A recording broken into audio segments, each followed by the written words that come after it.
coaches. And our very distinguished presenters are Martin Blackman, USTA General Manager of Player and Coach Development, Dan Santorum, CEO of the Professional Tennis Registry, otherwise known as PTR, Delane Mast, Executive Director of the Tennis Central NJTL, located in Lancaster, Pennsylvania. And Delane is also the Vice President of the PTR Board. And we have Mark Faber, U.S. Professional Tennis Association Board Member, USPTA otherwise known as. Just want to let everyone know that after our presenters present, and toward the end of this webinar, I will be asking them some of the questions that were submitted in advance. So we'll get to some of those questions toward the end if time permits. So without further ado, Martin, please start us off. Thanks, Renee, and thanks everyone for making the time this lunch hour. It's a pleasure and a privilege for me to be here. And Renee, thanks for inviting me, and thanks to everybody else who's on the panel.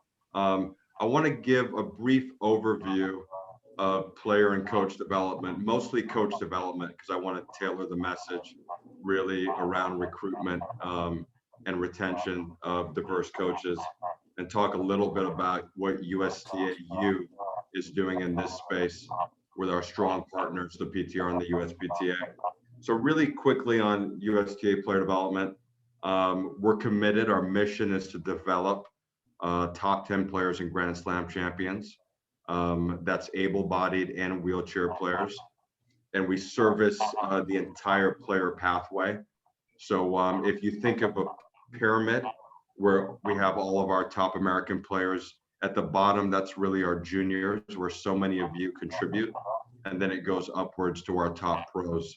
Most of our resources are allocated at the junior level and the transition pro level.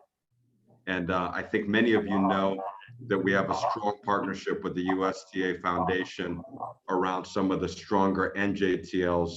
And we've created a cohort of what we call excellence teams to really pull those players and coaches into the performance pathway and make sure that they have everything they need to use tennis as a vehicle to get to college. So transitioning into coaching education, last June, the USTA underwent a comprehensive restructure that was driven by strategic realignment, but also some of the negative financial impacts of an open that was COVID affected. Part of that restructure brought a department called USTA University into player development, and we merged. And USTA University had been working really solely on developing a certification framework with accredited organizations. And on January 1st, we launched that new certification pathway with our two accredited partners, the USPTA and the PTR. And just to really quickly on the difference between accreditation and certification. So as the accrediting body, the USTA approves the curriculum and the delivery of that curriculum, and it sets the standards for coaching education. As a certifying bodies, the USPTA and the PTR deliver the education and certify those coaches at different levels. And I will say it's been a pleasure to work closely with Dan Santorum at the PTR, with John Embry at the USPTA. It's awesome to have Mark Faber on representing the USPTA. And when I get to the end of this opening, I'll share a little bit about what that framework looks like and what it means for you. But lastly, I just want to, before we get to the framework, I just want to say, I know most of you are involved at some level in delivering the game, in managing, leading NJTLs around the country. And I just want to encourage you to take advantage of every possible opportunity to invest in your greatest asset, which is your coaches. And we feel that as we move forward, whether it's pre-certification or certification, there are going to be so many amazing opportunities for your coaches to develop. One of them that's not in the framework is what we call PTM programs. PTM programs are collegiate level programs that focus on the business of tennis management. Some of them are offered in the form of an associate's degree. Some of them are offered in bachelor's degrees, and there are a couple master's programs. And I'll be sharing quite a few documents with Renee after this session. And one of them will be a link to a PTM scholarship program that's co-sponsored by the USPTA and the PTR. So with that, Evan, if you're able to share the first of those two slides, that would be awesome.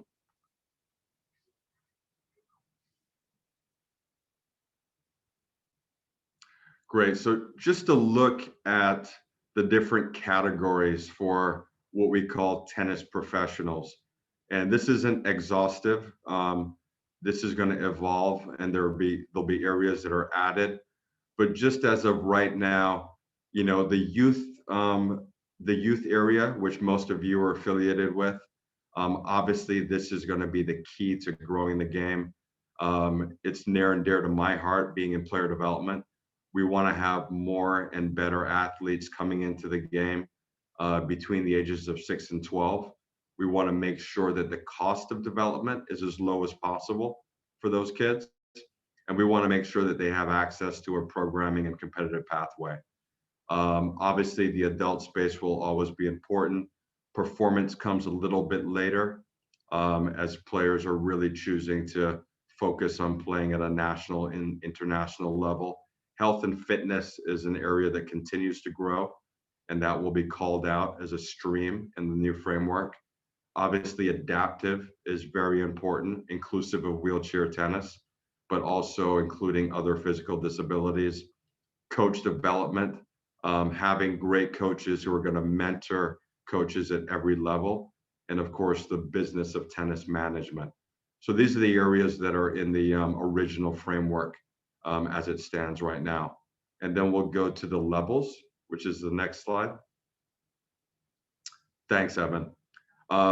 So really simple here. When you look at this pathway, think of level 1 as being kind of that entry level certified coach who's just coming into the sport. They've made a decision. They want to be a career coach. They want to embark on a journey of lifelong learning, but they haven't yet specialized. And then level 4 is a master coach, someone who has reached the top of their chosen stream and is able to give back, mentor, teach, and train.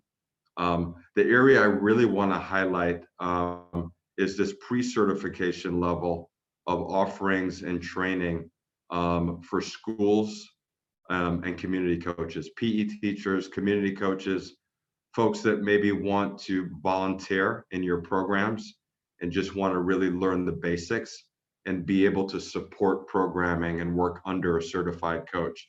I don't think we can overstate the importance of this group.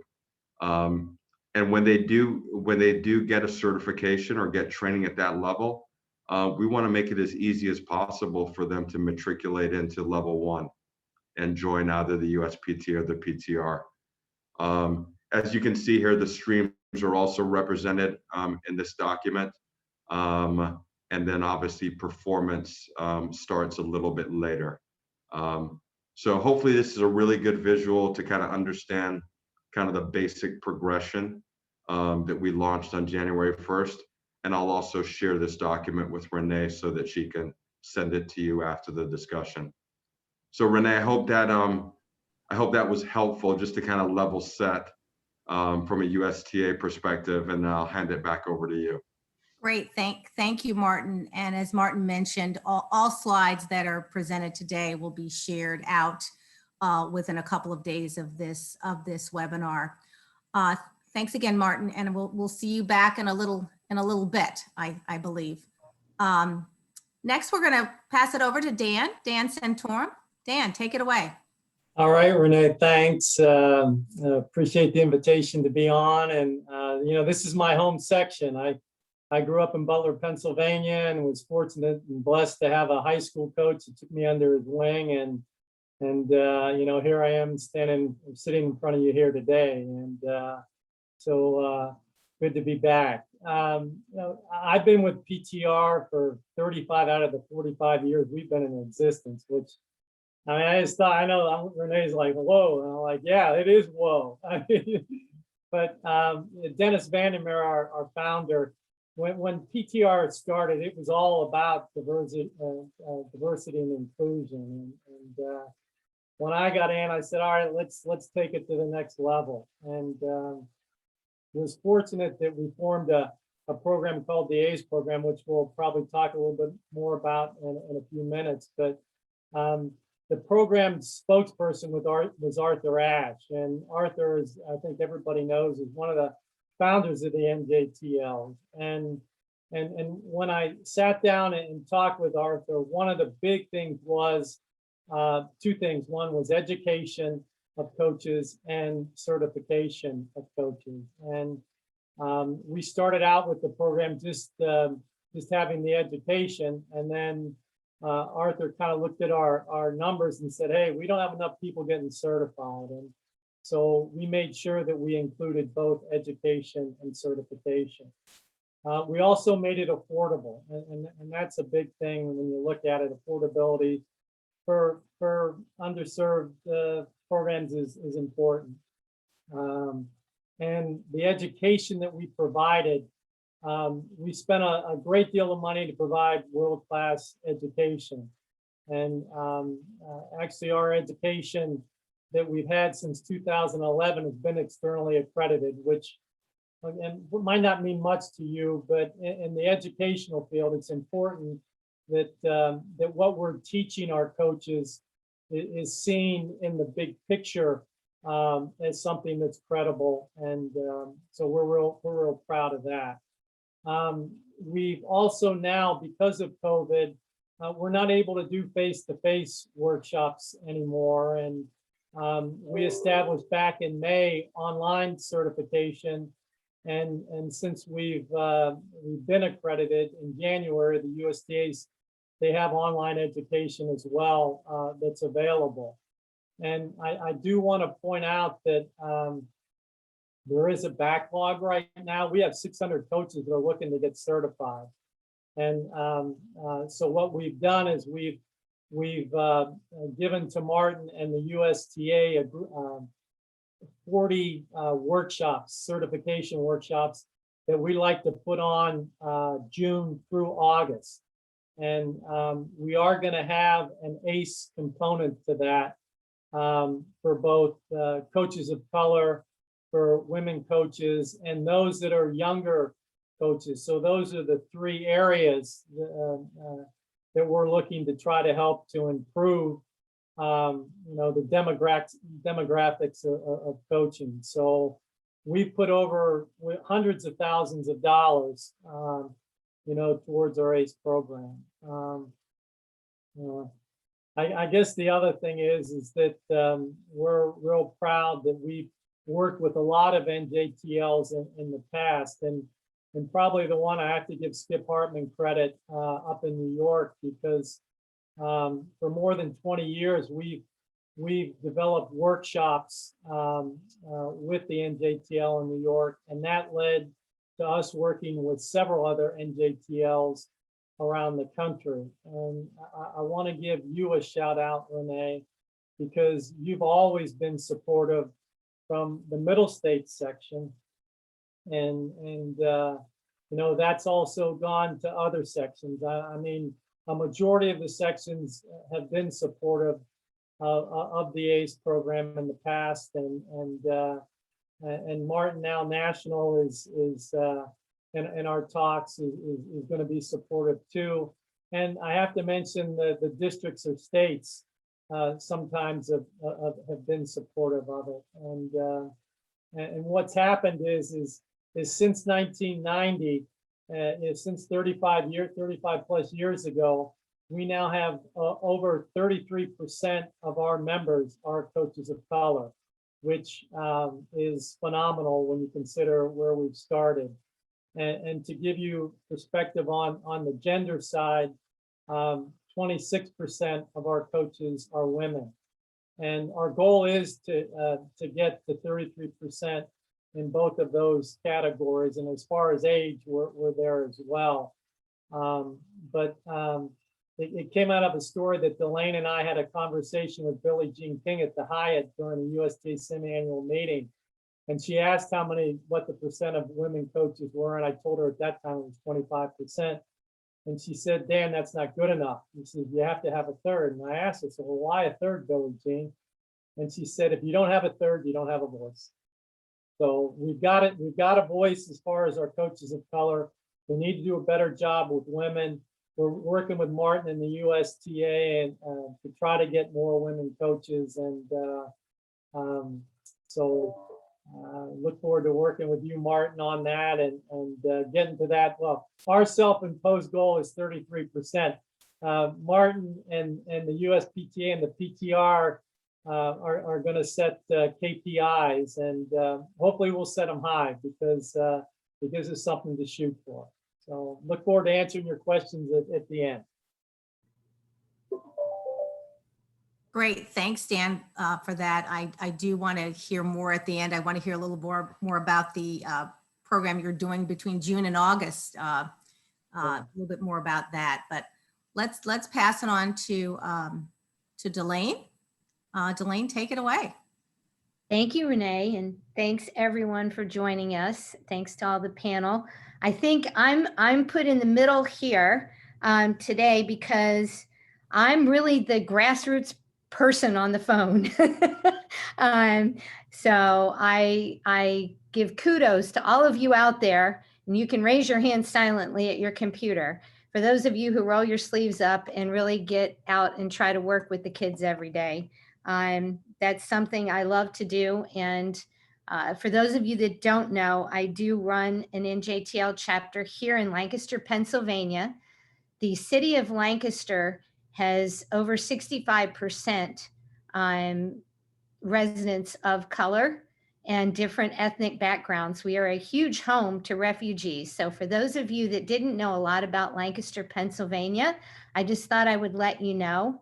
Over 70% of the kids we work with are under the poverty level. And so just to give you an idea as to, the kids and the group that we're working with, just so you know, because I'm sure that there are many of you out there that can say, hey, I'm in the same boat. And I would love to talk to you more if you are.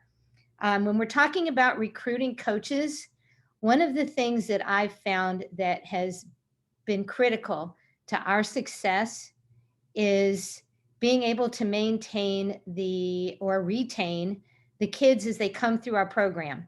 And the only way that I could retain them was by either getting them to play on our high school team, getting them jobs, helping them with their college searches, and also helping them with their community service hours for graduation. All the kids nowadays have to do some type of community service work in order to graduate from high school. So a lot of those have taken the place of the senior projects that they used to do.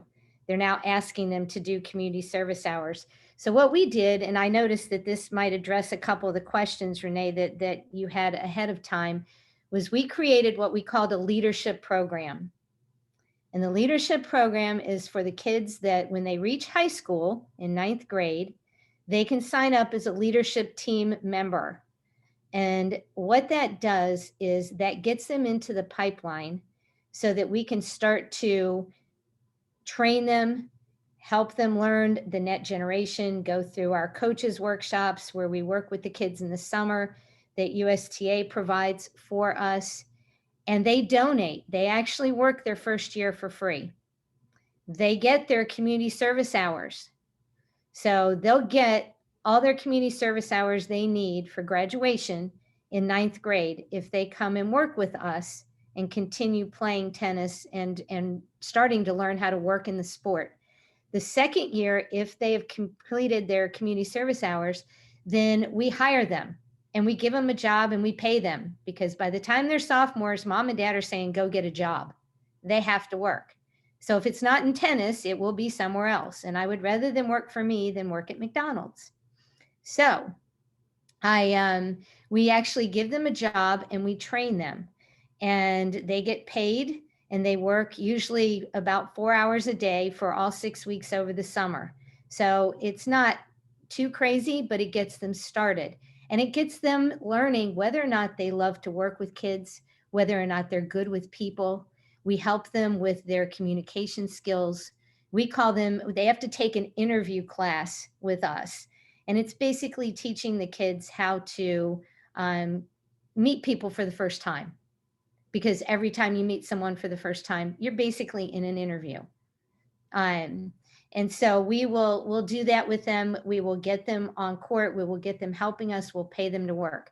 If they do a good job and wish to continue their junior year and senior years, we establish them as court leaders. And as a court leader, you then supervise and mentor the new rookies that are coming in below you.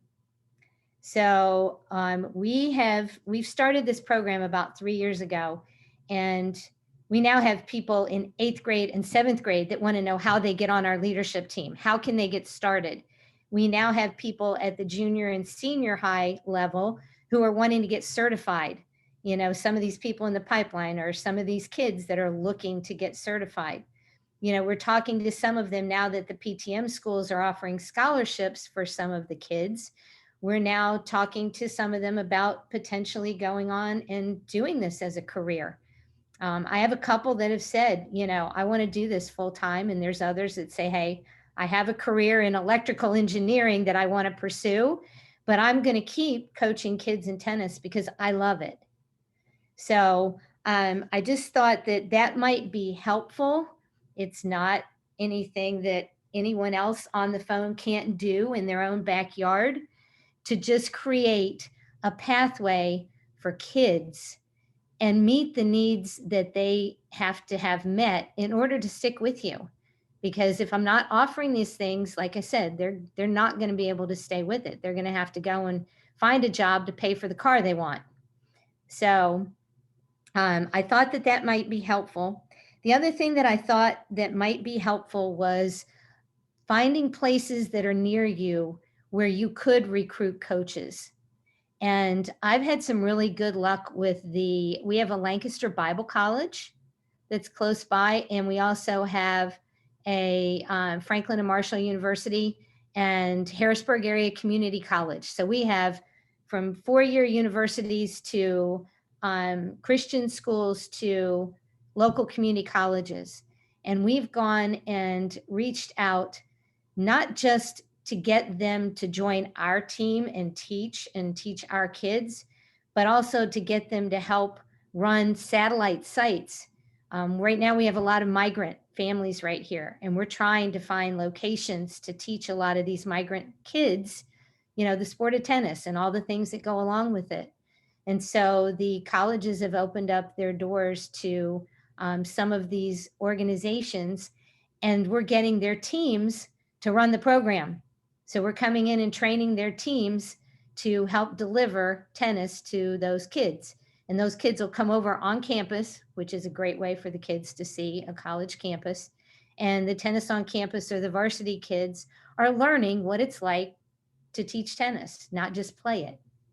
So I think that those were some of the things addressing some of the questions. I know there's one on here about getting refurbished rackets in people's hands. If you want to reach out to me privately, I will be happy to tell you how to do that, because we've figured out some magic sauce that I'll share with you on how to get rackets and be able to get them in kids' hands. So Renee, you can share our contact info afterwards, and I'll be happy to help them as well. But I think I'm supposed to turn it back to Martin now. Delane, thanks for that. And I've known you for a long time. And when I hear you talk about what you're doing with the kids from a leadership perspective and mentoring and development, I think it makes all of us kind of remember why we love the sport. And it's great to raise trophies at the end of the day, but you know, more importantly, to make an impact on these children's lives and change the trajectory of their future is there's nothing more important than that. So thank you for that. So, you know, I wanted to share, when Renee started talking to me about this panel and this opportunity, which is about 6 weeks ago. She's an unbelievable organizer and planner. I wanted to share some things that I thought would resonate with this group and not be too generic or too broad. So what I'm going to share are just some guidelines that I've learned. In no way am I preaching, because you guys are the experts and you guys know your field and your community and your kids and your coaches better than anyone. But these are some guidelines that have really helped me, and it's been a process of trial and error, and I made a ton of mistakes. But I think this might be helpful. These questions might be helpful for you. And I just want to remind the group that my passion for coaching started as a volunteer coach for an NJTL at the Washington Tennis and Education Foundation in DC. So I definitely share your DNA. So first is, every NJTL has a mission. And I don't think you can revisit your mission too often. And that's something we try to do in player development, but just something that holds you accountable and is kind of a touch point for everything else that you're trying to do. One of the questions that we ask ourselves a lot is, what type of culture do we want to have? What are our shared values? What is our vision, and what are our non-negotiables? So talking about culture for each and every one of your programs with your parents, with your coaches, and really defining that around some just basic values. What are the things that you're not going to compromise on? Stemming from culture is just a framework or a philosophy for making decisions and having them filter through those questions, whether it's the allocation of resources, whether it's time, whether it's energy. For us, the two questions that we always ask ourselves is, number one, is this aligned with our values? And number two, is this going to contribute to developing Grand Slam champions? In the coaching space, under the leadership of Dr. Paul Rodert, the question is this going to support an increase in the number and quality of coaches, period? And if we can answer yes to those questions, then there's a good chance that we're going to move forward with implementing that tactic. Another great reminder, and obviously we all have the level of resources that are available is different for each and every one of your programs, but never forget that your greatest asset is your coaches. And through Renee, through Dan, through John, PTR, USPTA, USTA, Delane, Mark, all the people on this call, there are external resources out there that you can tap into, and there may be more than you think. So never, ever miss an opportunity to ask for support, to ask for training, to ask for resources that you want to invest in your coaches or your children. And that's why I'm here. So you got the open line to me, blackman@USTA.com, everyone on the panel, and obviously the leadership at the USTA Foundation, Rob Holan or Sean Holcomb Jones. Then next, this is a little bit more, we're getting a little bit more granular here, but I think about the continuum between safety. Okay, that's our first responsibility in working with children and delivering the sport is safety. But then there's a continuum to performance. And performance doesn't mean playing at the US Open necessarily. It means playing at any college in any way that maximizes the educational opportunities of the kids in your program. So in between that continuum of safety and performance, the two things that really stand out the most to me is, what is the role of the coach or the administrator in providing the safety and facilitating performance? And what is the type of environment that you're going to create to do that. And within that continuum, I think of things like emotional support, character development, tennis development, planning, and mentoring. It's funny because, we're in PD and, we're working with a lot of our top pros. And now that we have a smaller budget and a smaller team, we're not going to be able to directly support as many players as we used to. And that's just kind of the reality of where we are.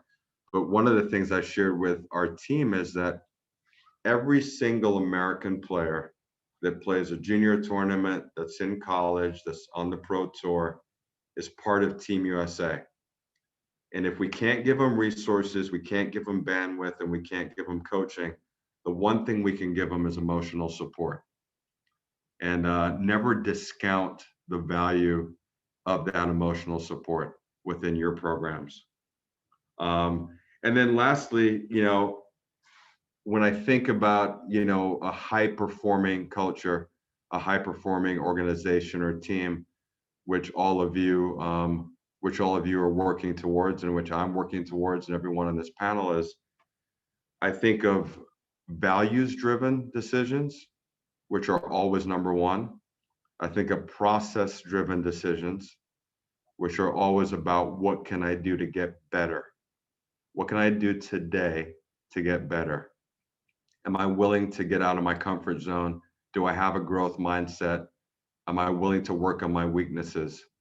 And that's something that kids love. I think we forget sometimes that fun and challenge are really two sides of the same coin. And kids don't just want to be coddled. They don't want to just run around and play games. They want to be challenged, because when you challenge a kid, it means you believe in them.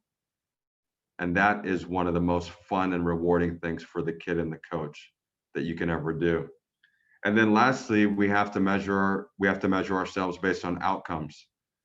So while we don't focus on outcomes, we have to measure ourselves based on outcomes, and we have to make fact-based decisions, and we have to make data-driven decisions. So at different levels, I would just encourage you to develop metrics and KPI, and they don't have to be complicated. They don't need to be IT driven, but what are the basic metrics for success? How do you measure yourself? How do you hold yourself accountable? Is it the GPA of the kids in your program? How many kids go to college? How many kids stay in school? How many kids you keep, out of risky lifestyles? I mean, what are those metrics? What are those KPI? And just make sure that you always keep your eye on that ball. So I hope that's helpful. I didn't want to take too long, because we want to have plenty of time for Q&A. But I did want to share that with you. And I also want to share the fact that the appreciation and the respect that we have for what you do every day, not just me, but everyone on our team, is just, it's through the roof. And we just thank you for what you're doing, and we're here to serve you. So with that, Renee, I'm going to hand it back over to you. Thank you, Martin. And I hear you gave your email address a shout out, so we will make sure we include that in the follow-up documents that we send out to everybody. Thank you so much. It was very helpful. And now, Mark, it's I'm going to turn it over to you. Thank you. Well, first, no problem. Thank you very much. On behalf of the USPTA and Faison Hassan, who was not able to be on, it's great to be invited to be part of this opportunity. I'd like to start just with a couple things before I share the USPTA and the diversity and the female coaching side. So everybody on this call knows Martin's commitment. Martin, I don't know if you remember when we were all back in player development, we actually had face-to-face camps and conversations. Martin was very committed to the NJTLs. And part of doing different camps and so forth was talent ID. And I remember sitting in the room with Martin and the rest of the USTA staff, national staff, really talking about NJTLs. And we actually used the NJTLs as talent ID areas. And at one point in time, there were camps, special camps for the top levels. But the reason I share that story is Martin always expressed to us that maybe it wasn't just the best players that we were looking for, that by identifying these kids coming out and their coaches, goes back to the coaching education, is we were all going to be able to change the industry. Because if we made a good experience, or if we provided good experiences, maybe they were the next John Embrys or Dan Santorums, maybe they were the next Elaine Mass, or even Renee, because of their exposure that they were given coming out of NJTL, something that they might not have had. So I just wanted to let everybody know that way back, I mean, it seems like 30 years ago, right, Martin? That was that commitment to the NJTLs. And so when Faisal asked me to step in and, you know, speak on behalf of the USPTA, it was a great opportunity because, as I told Renee the other day on our phone call, and she was catching me up, is the NJTLs, I personally believe, and I know our association does, are the game changers with the various, you know, Dan mentioned the KPIs that we're all working with the USTA on, with coaches of color and female coaches. The NJTLs hold the key to that. And everybody that's on this call will be able to go back and share that with your coaches, hopefully the coaches with the players. Because if we're going to change things, we need to make things change with how they appear. And I've got a slide deck here. I just wanted to put some stuff going back to what Martin made a reference to, you know, outcomes and holding yourself accountable. We definitely believe, as we're moving forward in the diversity, inclusion, and equality space, to hold ourselves accountable to change how it looks. So I'm going to try this here, see how this works. Go to here.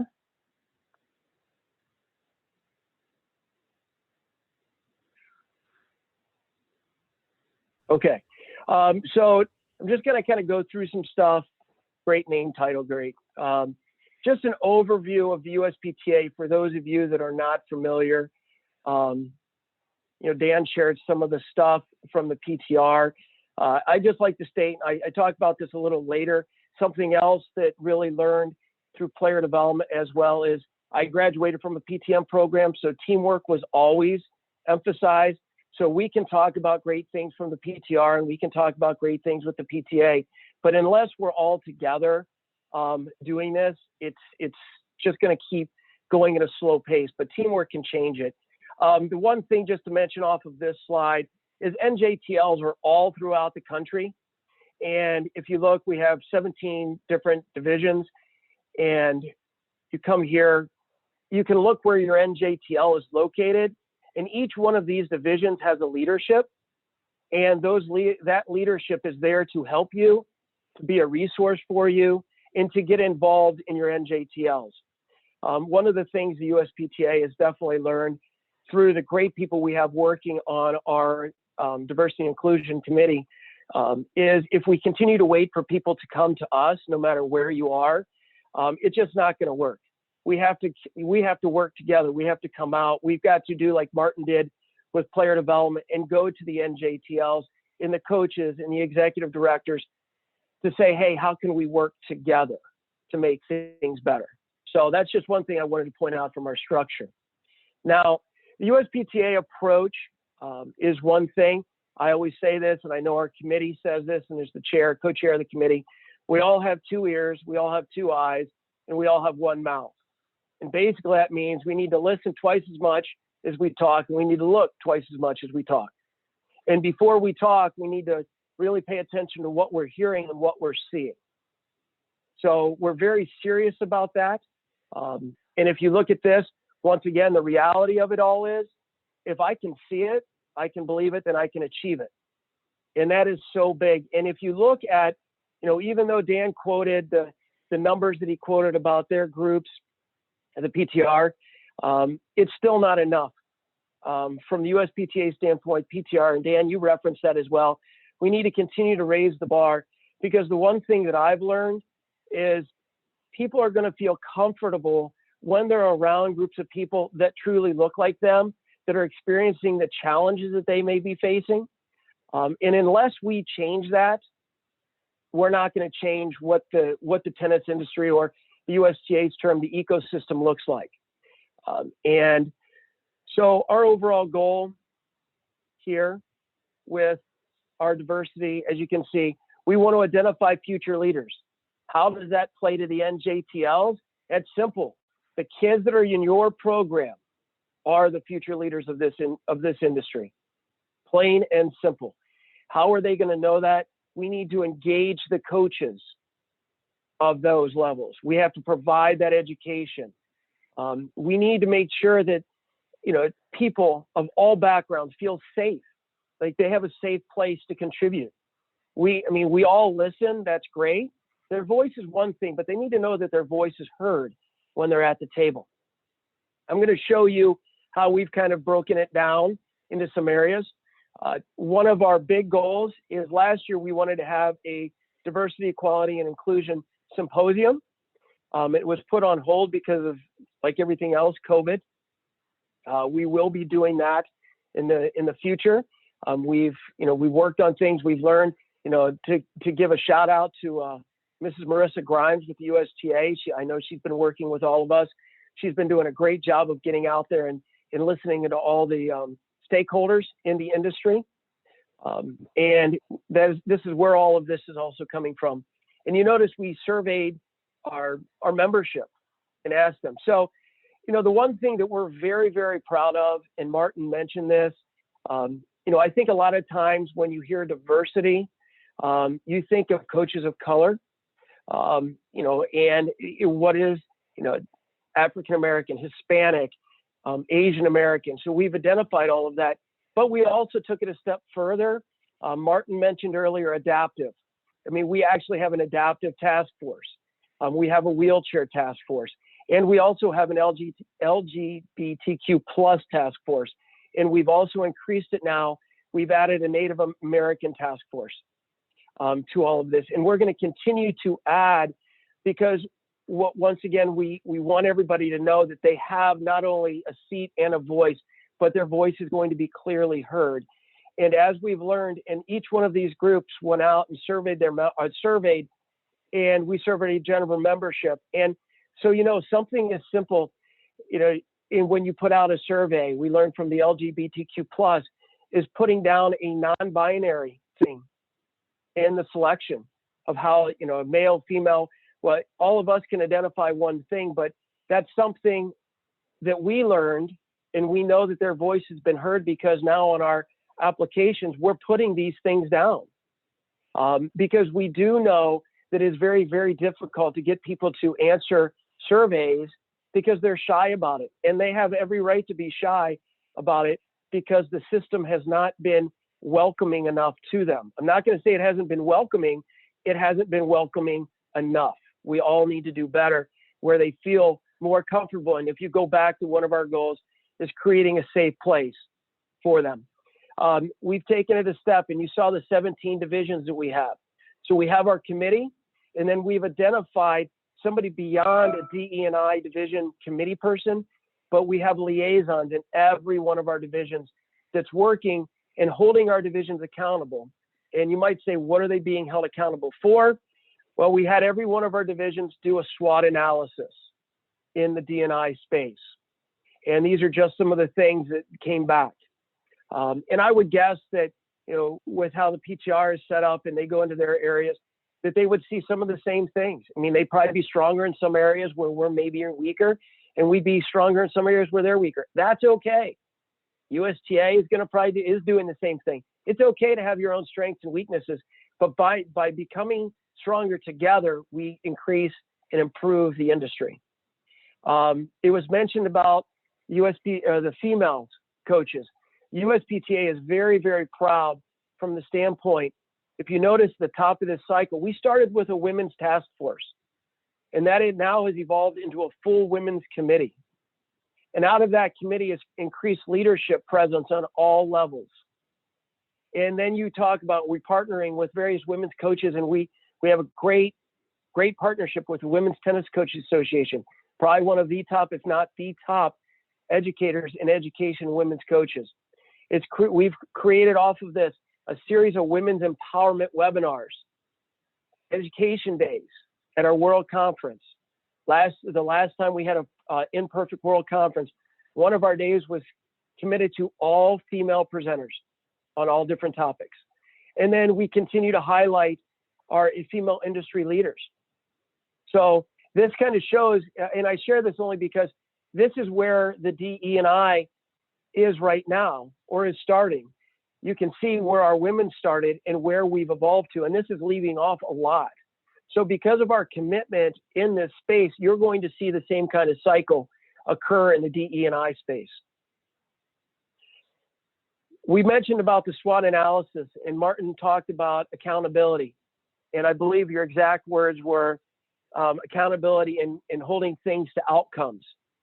And that is what we're doing. Off of all of the SWOT analysis, we asked all 17 of our divisions to create an action plan. And off of these action plans in the liaisons on our committees, we are going to be holding them accountable to execute on the action plans. And that includes increasing diversity on our leadership, in our leadership positions at the division level, because that's where it starts. Why does that circle back to the NJTLs? Because you guys all have phenomenal coaches working in your programs. If the coaches are involved in the leadership and they're involved at all different levels, then they're going to take that back to the youth that are involved in the programs. And if you remember what I said, NJTLs hold the key to success in the industry moving forward. Dan mentioned their ACES program. The USPTA has a program called the AD program, and it provides the opportunity for diverse coaches. We've created the first year as free USPTA membership, and then there's a tiered approach that goes to it, because we know that just because we give you something at a lower discounted rate for 1 year, you're still probably going to have challenges as you get into the industry. So we kind of tiered it, so you never have to accept the full burden of being part of the association until your 4th year in it. And it goes back to what Martin was talking about, those different levels. I mean, obviously there's going to be fees that go with it, but this is to help. Just like the PTR has a program, we also have a program that tries to help offset the economic challenges as you get into the industry. Just some more stuff that you'll be able to see once it's shared by Renee. Now, how do we move the needle? This goes back to what I said at the very beginning, teamwork. Together, everyone achieves more. And sure, the USPTA, we work as a team, but we are also working with the PTR. We're also working with the USTA. And all 3 of us are sitting here on this call because we want to work with all of you in the NJTLs. We want to continue to increase that team. The bigger the team is, the greater the impact we're all going to have on the industry.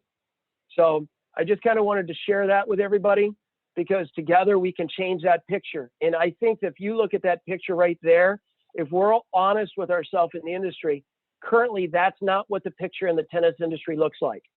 But that is where we would like the tennis industry to get to.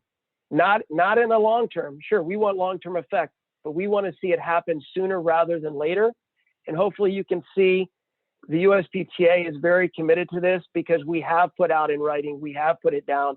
And as Martin has said, we have defined what our outcomes are going to be, not what we want them to be, what they're going to be. And we want to work with every one of you. Part of it is also we want to hear from all of you how we can help, just like Martin threw out his email. John Embry, our CEO, there's his direct phone number, there's his email. We want to know how we as the USPTA can help.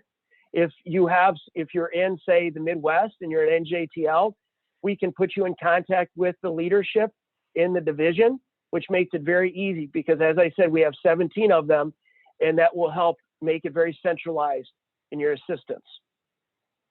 So we look forward to working with everybody, developing, as I put in here, developing our future industry leaders. Renee, I think I hit my time, and I appreciate it.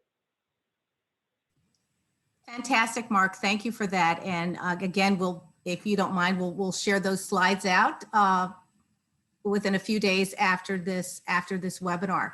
But while I've got you and you're off mute, I'm going to throw one of the first questions at you, if you don't mind, Mark. We have a question here. What are 3 major benefits to becoming certified? I think number one, I think it's a comment that you've heard Dan and Martin both mention, education. The education is second to none in the system that we have. I mean, I can tell you personally, I wouldn't know as much as I know if there weren't people like Dan, John, Martin putting together educational opportunities. So I would say that's number one. Number two, networking. It's getting to meet different people, learning from people. And that's also why it's important that we change that picture that I showed, or change the current picture to the picture I showed at the end of the presentation, because you want to know the challenges. So we've learned that if we have a Hispanic American that's facing challenges that are unique to them, we want to have a network for them. So networking, so they know the challenges. And the third thing, just to raise the standards across the board, that's what's going to happen by being a certified pro. Anybody can go out, and I'll be very blunt about this, anybody can go out, take a hopper out of the back of their car, and I would hope that Dan and Martin would agree with this, and feed tennis balls. Anybody can do that. But when you become a member of the PTA or the PTR, there's a level of professionalism that comes with it. And I think that's also what the USTA is doing by being that accredited body, saying these are our expectations in the certification process. So the level of professionalism would be the third. Those are in no specific order by any means. Great, that's terrific. Thank you for that. And I'll throw the next question at Dan. Dan, can you share what is being done in the high school and collegiate space to recruit more young people into the teaching profession? Yeah, Renee, good question. Part of our ACE program, and everybody kind of assimilates ACE with basically African Americans, because that's how it started back in the day. But we've expanded the ACE, and ACE starts advancing the commitment to education, and we have 3 areas. One is in diversity that we talked about. Number 2 is our PTRW program, which is our women's program. And the third is our PTR on campus. And that goes to your question. For the last 10 years, we've had a program where we've gone on college campuses and have educated and trained varsity and club tennis players who were thinking of having full-time jobs in our industry. So that program will continue. I've got a call today at 2 o'clock with several HBCU coaches that we're talking with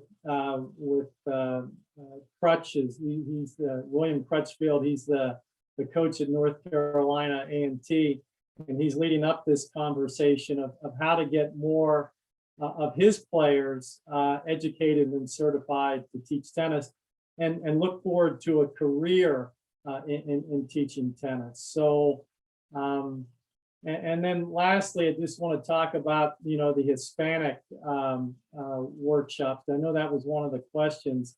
And I mentioned this to Martin on Friday when I had a chat with him. There is a huge need for Spanish-speaking workshops. And we've talked with the USTA about trying to get those put forth sooner rather than later, because there's and by the way, it's not face-to-face, it's still virtual. There will not be a face-to-face workshop until at least September. So these 40 workshops that we've proposed, they're all going to be, they're going to be virtual. And from a coach developer, which is a fancy word for a clinician now, but that's not easy. It's very difficult to look into this camera and present for several hours, and you're not getting anything back, just like I'm not getting anything back except your beautiful smile. So anyway, I just wanted to mention that. Great, thanks, Dan. And sort of sticking on the topic of HBCUs, Martin, can you share with us with regards to the PTM, Professional Tennis Management Program, do you see that eventually being offered in a select few of HBCUs? where are you moving in that direction with the HBCUs and the PTM program? Yeah, so we've got, we have 3 avenues in engaging the HBCUs, Renee. And one of the benefits to the recent agreement that we signed with the ITA is we're going to be able to integrate that and pull it together to have one strategy. But right now, one of those vehicles is through the ITA, the Intercollegiate Association. I was on a call with Tim Russell, their CEO, 2 months ago, with 13 of the head coaches of HBCUs, and PTM was a topic that was high on the list. The other vehicle is with the ATA, our partnership with the ATA, and the third vehicle is really through our collegiate branch, which is Tim Cass in that space and USTAU. So going directly to HBCUs and saying, hey, listen, this is an opportunity. We can subsidize it. Here are the standards. We just need a champion. Really, that's what we need at each school.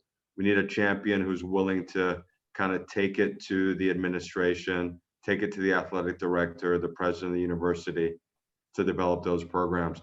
Now, to be honest with you, that process takes a little while. So in the meantime, what we've done is we've created a scholarship program, and I'll share that link with you as well after. We've extended the deadline of that program.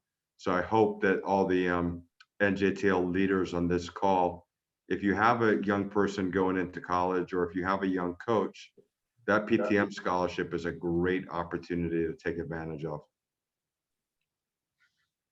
Terrific. We are right at 1 o'clock, and I know you all are quite busy. I just want to thank you again for doing this. It's been amazing. I also want to thank all of our attendees for spending the hour with us. A follow-up email will go out sometime toward the end of the week with all of this amazing information. And I hope everyone has a great rest of their day. Thank you again, and we'll see you soon. Thank you, Renee. Thank you for Thanks, organizing Renee. this.